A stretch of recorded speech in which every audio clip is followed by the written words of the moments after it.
मुझे भैया अपने आप पर देखकर गर्व महसूस होता, क्योंकि हम मेहनत के खाते हैं, मेहनत की कमाते हैं। हमारे बाप दादाओं ने खेत किसानी करी, हम भी खेत किसानी कर रहे हैं।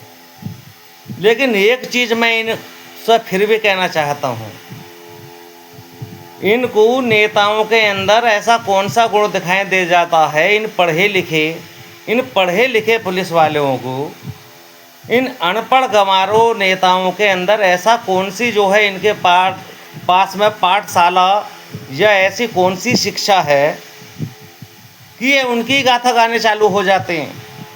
अरे तुम खेत किसान के गए हो, मजदूरी के गए हो, आके तुम मजदूरी भी कर सकते हो। और ज़्यादातर खेत किसान वाले भी हो, तुम खेत किसानी भी कर सकते हो। या जैसे ये नेता हराम के खाते हैं, जनता के टैक्स इनको जो जाता है और ये हराम के खाते हैं, या तुमको भी जो ये ऐसी शिक्षा दे देते हैं कि तुम भी हराम की खाओ। अपने माँ बाप को भूल जाओ, भैया बंधुओं को भूल जाओ, हो अपने गांव को भूल जाओ, कभी नाम तक करके दिखाओ। अगर कोई सूदा सज्जन आदमी है, नेताओं ने कह दिया, अनपढ़ एक नेता ने कह दी कि 50-100 आदमी हैं कि बजाओ लाठा, चलाओ गोली, हुई गोली चलानी चालू कर दो तुम। अरे कम से कम अपने भी दिमाग से सोचो। वो तो सोच रहे हैं ही गंवार ये नेता, लेकिन तुम पढ़े लिखे गंवार क्यों बन रहे हो? तुम किसानों के बालक हो, मजदूरों के बालक हो। हट जाओ। 100-50 के पीछे अगर तुम 20 जने लगा दिए, 20 दस्ता हट जाओ, फिर देखो तुम्हारा सम्मान कितनी अच्छी तरीके से होता। इन गंवार नेताओं की कोई औकात नहीं कि अगर तुमको जो है ये जो तुम्हारी नौकरी से ड्यूटी से हटा सकें।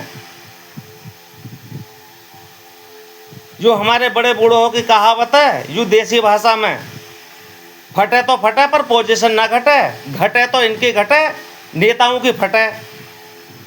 तुम इन अनपढ़ नेताओं के सामने तुम पढ़े लिखे गंवार बन रहे हो, यूँ समझ में नहीं आता। छात्रों पे कहते ही तो छात्रों पे लाठा, तुम भी तो एक छात्र थे। अगर तुम पे लाठा टूटता तो कैसा महसूस होता? अरे भैया समझ जाओ, आपसे हाथ ही जोड़ कर रिक्वेस्ट है पुलिस वाले हो। अरे ऐसी बात नहीं है कि घबरा कर रिक्वेस्ट कर रहा हूँ आपसे, मरना तो है ही एक दिन। और जो शेर की मौत, 100 साल गीदड़ की जिंदगी जीने से अच्छा है कि शेर की पल भर की मौत मर जाना। ठीक है, अरुण का यूँ सिद्धांत है। क्योंकि अब तो जो ज़्यादातर स्वर्ण जाति पे, क्योंकि ना स्वर्ण जाति पे जो हमला बुल्ला, क्योंकि ये भी जो ठाकुर साहब हैं